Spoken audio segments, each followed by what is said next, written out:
Grand final celebrations marred by the death of a fan. He was a gentle giant, he wouldn't hurt nobody, man. Police are accused of using excessive force. 31 years of heartache washed away. How the Dragons celebrated their Premiership win. The Aussie dollar booming. Will show you how to cash in. And the Commonwealth Games underway as one of our top swimmers makes a shock exit from competition. This is 9 News with Peter Overton. Good evening. A shadow has fallen over Sydney's grand final celebrations after a Dragons fan died in a violent clash with police. Stephen Bozevsky was capsicum sprayed and hit with a baton as officers tried to break up a brawl. His grieving family says he was a victim of excessive force. For the Bozevsky family, the Dragons' win should have been the crowning glory to years of backing the team. Instead, it will be forever remembered as the night they lost a loved one. He was a gentle giant, he wouldn't hurt nobody, man. He was always quiet, he never done nothing wrong. Stephen Bozevsky and his two brothers were celebrating the victory at the St George Leagues Club when just after midnight they were told by bouncers to leave. An argument erupted, police quickly stepping in to break it up. Capsicum spray was deployed and a number of people were affected by the spray. After being blasted with capsicum spray, the Bozevsky brothers say they saw Stephen being beaten with a baton. It was pretty scary, man. It's pretty scary. We didn't expect this. Look, that's the last thing we expected. Minutes later, he was unconscious and couldn't be revived. My brother's dead. For what reason? During the brawl, two security guards were also injured before Tony Bozevsky was tasered. That's all. They pulled the tasers. A police investigation will now examine whether officers used excessive force. There was like a lot of coppers on him. There was, I don't think there was a need for tasing. Stephen's father is furious with the police. They bash him. He got a brain damage. That's definitely. But it will be up to a coroner to determine exactly how Stephen died. And Jess, what form will the police investigation take? Well, Pete, a critical incident investigation team will be looking into Stephen's death. I should point out that the team of officers who are doing that are a separate group of officers from those who attended last night. They'll be looking at a whole host of things. They'll be examining CCTV footage, they'll be talking to witnesses, and of course, they'll be speaking to the police officers who attended the brawl. A post-mortem later this week, though, will shed more light on how this tragedy unfolded. Pete? OK, Jessica, thank you. Most Dragons fans were unaware of the death at Kogarah. Their focus was on a party that had been 31 years in the making. The streets were awash with red and white as the St George faithful shared their joy in a tidal wave of celebration. The Breakfast of Champions. Hangover food. Celebrating the Dragons. Come on! Go the Dragons! Ironically, it was chicken schnitzel.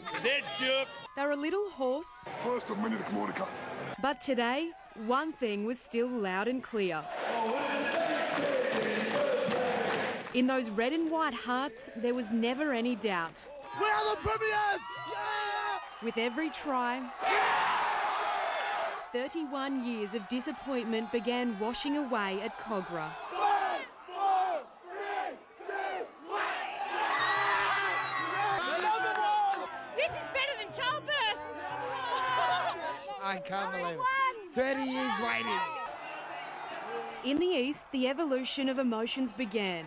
Pain. The tears are flowing. Pride. And to us, they're still champs anyway. And then anger. Referee, he was a disgrace. I mean, really, he should be sacked, that bloke. There was no sympathy here. Choke on that, the Roosters! Roosters are the chokers! Far out! 60,000 faithful fans rushing home for the crowning of rugby league royalty, King Benny of Kogarah. It's very humbling that it means, it reminds you what rugby league means to them and what their club colours and their club means to them. Are you the best coach in the world? That's not my call.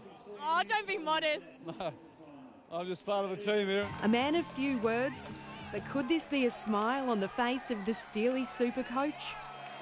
Ros Kelly, 9 News. And Danny Weidler will have exclusive pictures of the family party inside the winners' dressing room later in the bulletin. To the faithful of the Red and White Army, he's the Messiah. Wayne Bennett has taken teams to the grand final 7 times and come away with 7 victories, winning more than 64% of the 607 matches he has coached.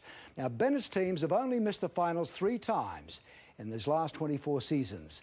And now he's the man who's marched the Big Red V to their first premiership win in 31 years. The coach let loose momentarily away from the public eye. And these would have been the only beers that haven't reached the lips of the Dragons players in the last 24 hours. The Dragons are an insular mob, and this was their special time with friends and family. Dean Young bleeds red and white. Young will score! Dean Young, he has scored! His try was as much for him as his dad, and the tears that father and son shared were about relief and joy. We're both crying, both bawling. Feels that good. The Morris family celebrated when Steve was halfback last time they won a premiership. Brett knows what the win means.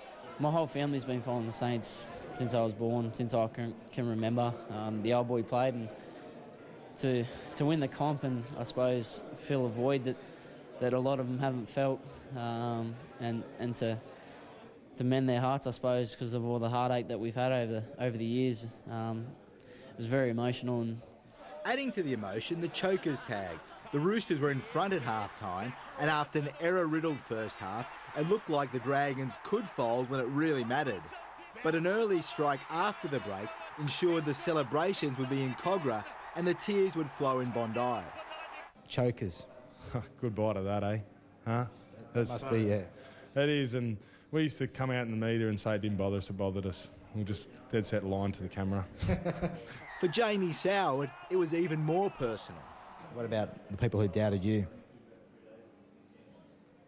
I got the ring now.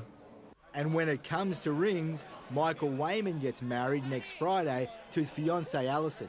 Which will be bigger, mate? This is a very sensitive question. Don't put me on the spot, please.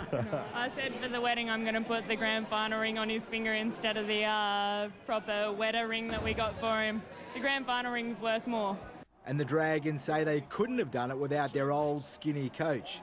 They want him to commit long term.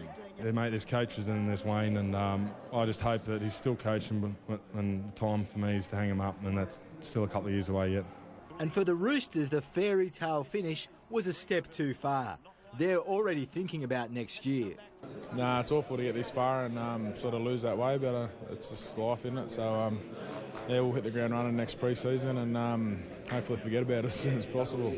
Danny Weidler, 9 News. Despite a host of high-profile players being unavailable through injury, the Australian selectors have named a strong and versatile squad for the upcoming Four Nations series. It's a 24-man outfit, with Cooper Cronk winning the battle for the halfback spot. The Roosters' Todd Carney and Nathan Miles are carrying injuries and will be monitored. The Kangaroos go into camp late next week. Day 1